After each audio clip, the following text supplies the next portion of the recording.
नमस्कार मित्रांनो, तुमचं आपल्या मात्रे व्लॉग वनमध्ये पुन्हा एकदा स्वागत आहे. आज आपण अलिबाग येथील सुंदर अशा एक रामेश्वर मंदिराला आपण भेट देणार आहोत. अतिशय शांत असं वातावरणामध्ये असं हे मंदिर आहे आणि तुम्हाला बघण्यामध्ये फारच मजा येईल. मी पूर्ण तुम्हाला मंदिर कव्हर करून दाखवणार आहे. तर चला तर बघूया. मित्रांनो, पाहू शकता आपण मंदिराची हीच ती एंट्री आहे. श्री क्षेत्र रामेश्वर चौल. चला आतमध्ये जाऊया आपण. मित्रांनो, तुम्ही मंदिरामध्ये एंट्री केल्यावर राईट साईडला तुम्हाला बैरागी गणपती यांचं मंदिर दिसेल. तर इथे मोठी अशी दीपमाळा लागेल तुम्हाला आणि एक नाही आहे, कमीत कमी 2 ते 3 दीपमाळा आहे तिकडे. 2 आहेत दीपमाळा, पाहू शकता आपण. आणि समोर हे श्री रामेश्वर देवस्थान.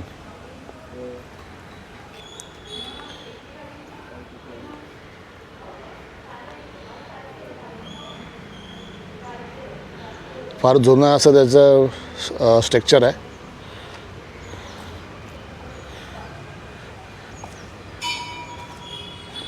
पाहू शकता आपण हे सर्व छान असं रंगवलेलं देऊळ आहे इथे.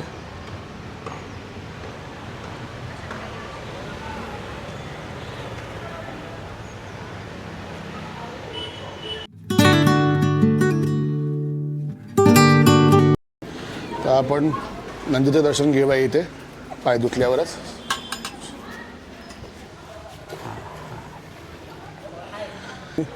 नंदीचे दर्शन घेऊन खाली उतरलात का तुळशीचं दर्शन लगेच समोरच आहे. मित्रांनो, आपण आता मंदिरात चाललो आहे. एंट्रन्सलाच तुम्हाला छान असं शांत एकदम वातावरण मिळेल. पाहू शकता आपण.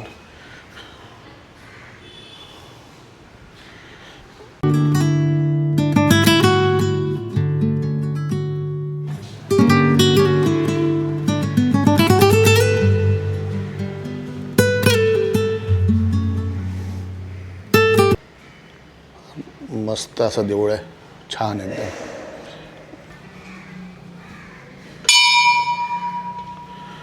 हा प्रवेशद्वार.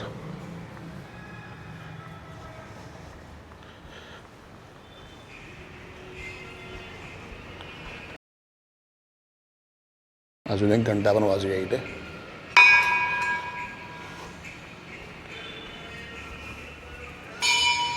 शंकराची पिंड आतमध्ये आहे. कॅमेरा क्रॉस करून दाखवतोय.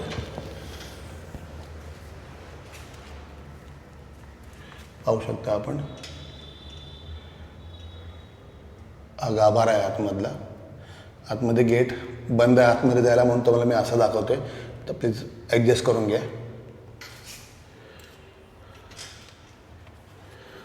पाहू शकता आपण. हे स्टिकद्वारे तुम्हाला मी दाखवतोय. स्टिक लॉंग केली आहे मी.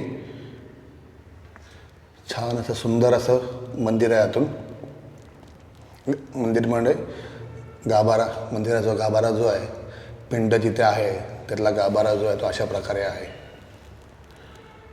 आतमध्ये जाण्यास मनाई आहे. बाहेरून लॉक केलं आहे. मित्रांनो, तुम्ही दर्शन घेतलात ना, तर इथे शंकराची छानपैकी असा मुखवटा आहे. आपण मुखवटा पाहू शकता. हा मुखवटा 1973 रोजी दामोदर भाऊ वर्तक यांच्या स्मरणार्थ अर्पण केलेली आहे. या मुखवट्याला 50 वर्ष झाली. तांब्याचा मुखवटा आहे हा.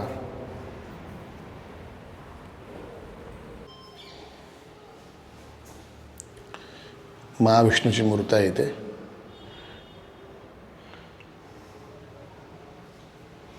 श्री पालखी आहे. ज्यावेळेस महादेवांची पालखी जेव्हा निघते तेव्हा ही पालखी यूज केली जाते. पाहू शकता आपण.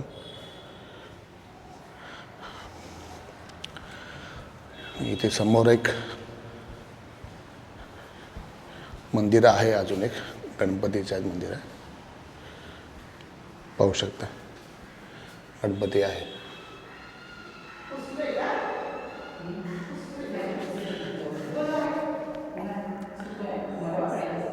पण पिंड आहे, शंकराची पिंड, छोटीशी शंकराची पिंड आहे इथे ठेवलेली.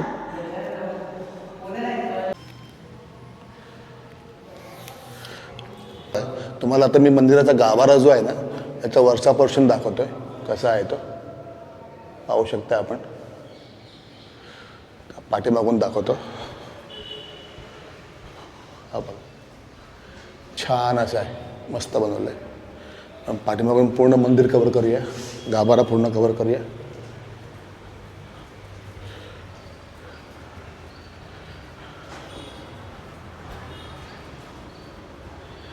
तुम्ही जर मंदिराला राऊंड मारलात ना तर तुम्हाला असंच पूर्ण राऊंड मारता येणार नाही कारण की मंदिराला इकडे आतमध्ये भिंत बांधलेली आहे तर परत आपल्याला रिटर्न जायला लागेल. चला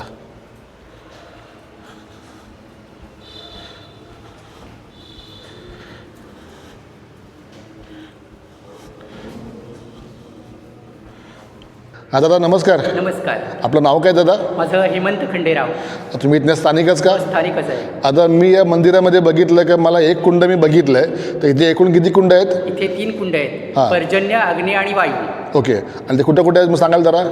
पर्जन्य कुंड हे विष्णू समोर आहे. ओके. हे वाला हे पर्जन्य कुंड हा, आहे. हे विष्णू समोर आहे. हां. आणि अग्नी कुंड इथे आहे समोर. इथे मध्यभागी आहे. ओके मध्यभागी आहे का? हां, ते दिसत नाही.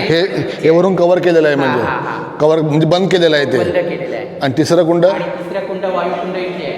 हे समोर इथे आहे का? गणपती समोर. ते पण बंदच आहे, दिसत नाही. ओके इथेच आहे का? हा, हे पण इथे म्हणजे बंद केलेलं आहे वरून. बंद केलेलं आहे. ओके दिसत नाही. हा, जे वायुकुंड हा. होतं ते 1941 रोजी उघडलं होतं ज्यावेळी दुष्काळ पडला होता. हा. पाऊसच नव्हता त्यावेळी पडलं होतं आणि ते उघडल्यानंतर पाऊस पडला होता. हा काय?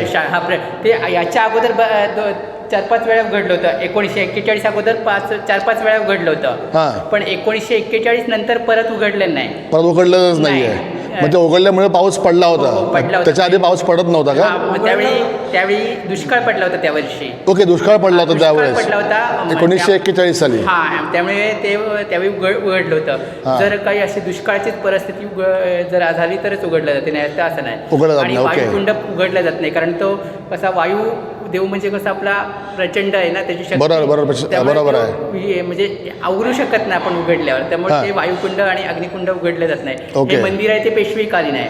ओके. हा, पेशवेकालीन आहे. पेशव्यांनी मंदिर बांधलेलं आहे. हेमाडपंथी याची रचना आहे. साधारण याला किती वर्ष झाली? हा, साधारण किती वर्ष झाली? साधारण आता पेशवेकालीन बोलल्यावर 300 वर्ष.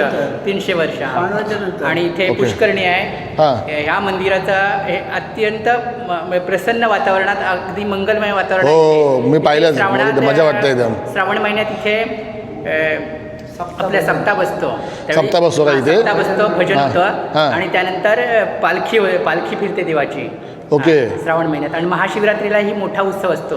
उत्सव तसेच ते बरोबर. विविध कार्यक्रम पूजा अर्चा सातत्याने चालू असते. हो काय? हां, होम. ओके म्हणजे पूजा इथे रोजचीच आहेच म्हणजे चालूच आहे. देऊळ कधी बंद नसतं? नाही, देऊळ बंद नसतं. देऊळ ओके कायमचं चालू आहे. कायम चालू आहे हां, दिवसभर चालू आहे. सदैव. फक्त जो म्हणजे आपला गाभारा जो आहे तिथं त्याला फक्त लॉक केलेला आहे फक्त नाही बस. नाही नाही, गाभाऱ्यात पुरुष 16 वस्त्र नेसून किंवा कपडे काढून फक्त जाऊ शकतो. ओके, पुरुष. स्त्रियांना तर प्रवेश नाहीये, बरोबर आहे. टी शर्ट वगैरे काढून जाऊ शकतो. हां. ओके फक्त ओके म्हणजे पूर्ण उघडं. कपडे पाहिजे. हां. कपडे अंगावर नको आहेत जास्ती. उघडा हां. उघडाच पाहिजे फक्त हां, पुरुष. फक्त आपला- आणि स्त्रियांना तर परमिशन नाहीच आहे. स्त्रियांना ना पहिल्यापासून नाही. पहिल्यापासून नाहीच आहे. हां, नाही. प्रत्येकाला शांती लाभेल, एकदम मनशांती लाभेल असं हे सुंदर ठिकाण आहे, सुंदर देवालय आहे. बरोबर, आणि आमचं बरोबर. रामेश्वर देवस्थान आहे ते अत्यंत जागृत आहे. प्रत्येकाची मनोकामना पूर्ण करणार आहे. शिवाय ह्या मंदिराच्या परिसरात तुम्हाला गणरायाचं दर्शन भेटेल, विठ्ठुरायाचं दर्शन भेटेल, हां. तसेच हनुमंताचं दर्शन भेटेल, इच्छापुरी बरोबर. मातेचं दर्शन भेटेल, नवग्रहांचं दर्शन भेटेल, ओके. दत्तात्रेयाचं दर्शन भेटेल. ही सगळं मारुतीरायाचं दर्शन हे सर्व एकाच ठिकाणी पाहायला मिळेल. एवढी मंदिरं देवस्थान आपल्याला इथे पाहायला नक्की मिळतील. म्हणजे समाधान मिळेल. समाधान प्रत्येकाला मिळेल. भक्ताला येणाऱ्या प्रत्येक भक्ताला इथे समाधान मिळणार आहे. हा जो आता गाभारा जो टाळा लावून ठेवलेला आहे ना त्याच्या पाठीमागे कारण जे आहे ते हे आहे. पाहू शकता आपण. कृपया गाभाऱ्यात आंघोळ करून सफेद वस्त्र किंवा सावळे वस्त्र घालून प्रवेश करावा, अन्यथा बाहेरूनच दर्शन घ्या. तसेच स्त्रियांनी गाभाऱ्यात जाऊ नये ही नम्र विनंती. ह्याच्यामुळे हा गाभारा लॉक केलेला आहे. आपण पाहू शकता म्हणजे देवळाच्या बॅक साईडला हनुमानचं मंदिर आहे. पाहू शकता आपण. आता दर्शन घेऊया.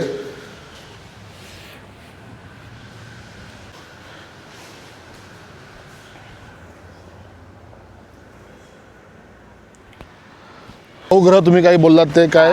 पुढे आपल्याला नवग्रह भेटतील. ओके. आणि इथे छोट्या शिवलिंग ही विहीर आहे का इथली? विहीर आहे. ह्यातलं पाणी आता यूज करतात का? पाणी यूज नाही, वापरत नाही आता. वापर नाही करत का आता? फक्त झाडाबिडाला पाणी वगैरे मोटर लावलेली आहे का? मोटर बंदच आहे पूर्ण? ना आता वापरत नाही, वापर नाही करत. म्हणजे लहान लहान फुलं येतात का? हा, टिका आली ती पण. ओके, हे वाला झाड. ओके.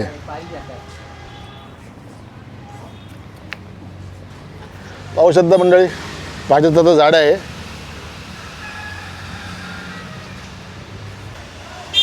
हे नवग्रह आहेत का? आता हे नवग्रह म्हणजे याच्यात आपले सगळं गुरु शनी वगैरे सर्व ग्रह बघा. पाहू शकता म्हणजे आपण हे मंदिराच्या आवारात हे असे बनवलेले आहेत नवग्रह.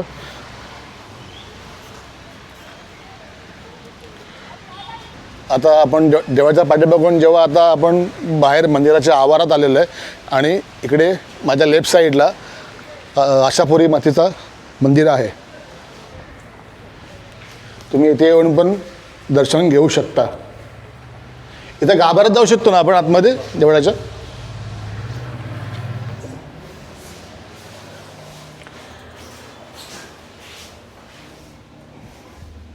इथे सणासुदीला मातेचा मुखवटा लावून अत्यंत सुशोभीने अशी आरास केली जाते, सजविली जाते मातेला.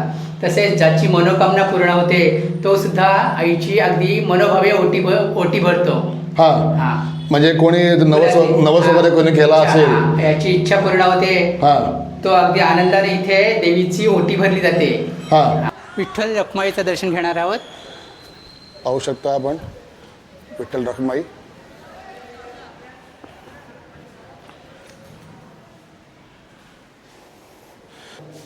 या मूर्ती सगळ्या नवीन बसवल्या? या सगळ्या मूर्ती नवीन बसवलेल्या आहेत, यंदाच बसवलेल्या आहेत. ओके. म्हणजे सगळे वरद विनायकाचा मूर्ती आहे आणि मध्ये विठ्ठल आणि रखुमाई आहे आणि बाजूला श्री महागणपती आहे. ओके. ह्या तिन्ही मूर्ती जुन्या आहेत, त्या विसर्जन करून नवीन मूर्तीचं स्थापना इथे केलेली आहे. आता नमस्कार. नमस्कार. तुम्ही इथे फर्स्ट टाइम आलात का? प्रथमच आलेलं आहे. कसं वाटलं देऊळ? मस्त आहे, ते जुनं आहे. आणि 300 वर्ष झाली आहे देवळाला. हां, तुम्हाला आवडलं देऊळ? शांतता एकदम मस्त वाटलं एकदम. खूप छान. अलिबागला पहिल्यांदाच तुम्ही आलात म्हणजे? अलिबागला पहिल्यांदा झालं. तुम्ही मूळचे कुठले? मूळचे सांगलीचे. सांगलीचे मूळचे का? सांगलीचे जर एक कर्नाळ गाव आहे, त्या गावामधले आहे. Okay okay. मी नागपूरला सर्व्हिसला असतो. हां. नागपूरवरून आम्ही फिरायला आलो आहे अलिबागला. ओके, म्हणजे तुम्ही आजचा पहिला दिवस आहे अलिबागमध्ये का दुसरा दिवस आहे? दुसरा दिवस आहे. दुसरा दिवस आहे. थांबलो होतो आम्ही. Okay okay. विश्रांती घेतली. आपलं नाव काय? चंद्रशेखर आंबोळे. ओके, धन्यवाद दादा. थँक्यू. गणपती मंदिरात जाऊया आपण. चला मंडळी, आता गणपती मंदिर आपण कव्हर करूया. आता हे मंदिर दादा जे आहे, आपलं मंदिर जे आहे हे आता तेव्हाच बांधलेलं आहे मंदिर आहे का हे? नाही, हे आता नवीन बांधलेलं आहे. पहिलं कौलारू मंदिर होतं हे छोटं, पण आता हे मंदिर त्यानंतर बांधलेलं आहे. बैरागी गणपती आहे आणि दत्तगुरू मंदिर आहे. दत्तगुरूंची स्थापना झालेली आहे. देगुरुदत्त पण मंदिर.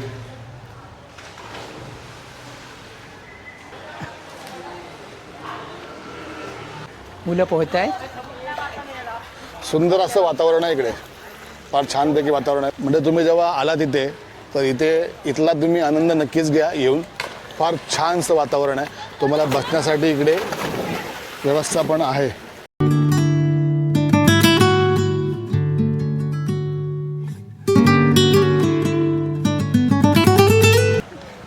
फार मोठी अशी पोखरण आहे आणि ही पोखरणसुद्धा 300 वर्ष पूर्वीचीच आहे.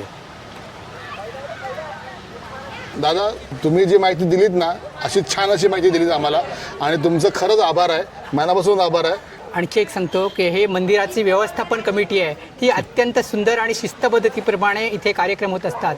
म्हणजे प्रत्येकाचं स्वागत ही इथे अत्यंत अगदी मनापासून केलं जातं. त्यामुळे इथे येणारा प्रत्येक पर्यटक भक्तगण अगदी आनंदाने आमच्या रामेश्वराला भेट देत असतो.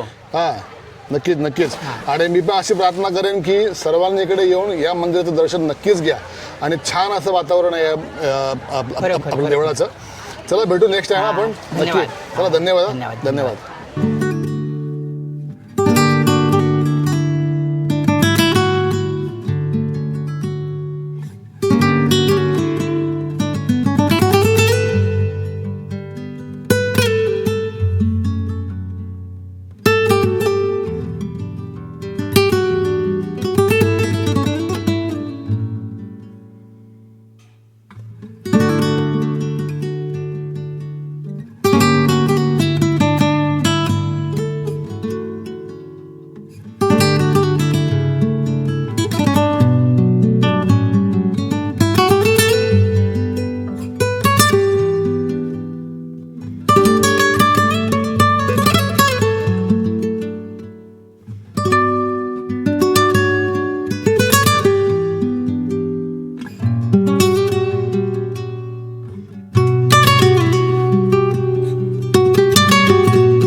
मंडळी, तुम्हाला मी जो आता हा व्लॉग केलेला आहे हा तुम्हाला कसा वाटला? आणि मी तर म्हणेन कसा वाटल्याच्यापेक्षा तुम्हाला हे जे मंदिर आहे ना, मी पाठी बघू शकता माझ्या पण परत एकदा, की कसं वाटलं हे नक्कीच सांगा. आणि छान असं मंदिर आहे, वातावरण एकदम शांत आहे. तुम्ही इथे येऊन जर तुम्ही टुरिस्ट म्हणून जरी आलात आणि चेहूलला तुम्हाला जर यायचं असेल आणि वातावरण शांत हवं असेल तर नक्कीच या देवळामध्ये तुम्ही या. तुम्हाला इथलं वातावरण नक्कीच आवडेल आणि फार मजा वाटेल. आणि तुम्ही जेव्हा बाहेर फिरता ना, आवाज फार लोकांचा आवाज वगैरे, तसं या मंदिरात तुम्हाला काहीच वाटणार नाही. म्हणजे मी मंदिराचं बोलत नाही आहे, बाहेर फिरता म्हणजे बाहेर तुम्ही रोडला वगैरे फिरता ना, त्याचं तुम्हाला बोलते. मंदिरचं प्रत्येक मंदिर शांतच असतं, तसंच हे मंदिर आहे, फार शांत आहे आणि फार मस्त आहे. आणि इथे येऊन नक्कीच दर्शन घ्या, तुम्हाला फार शांतता मिळेलच इथे आणि प्रश्नच नाही. आणि तुम्हाला आजचा हा मी जो मंदिरा व्लॉग केलेला आहे हा कसा वाटला हा नक्कीच मला कमेंटद्वारे कळवा. आणि जर हा व्लॉग आवडला असेल नक्कीच सबस्क्राईब करा, कमेंट करा आणि शेअर करा. चला भेटूया परत अशाच दुसऱ्याच व्लॉगमध्ये. तोपर्यंत बाय बाय.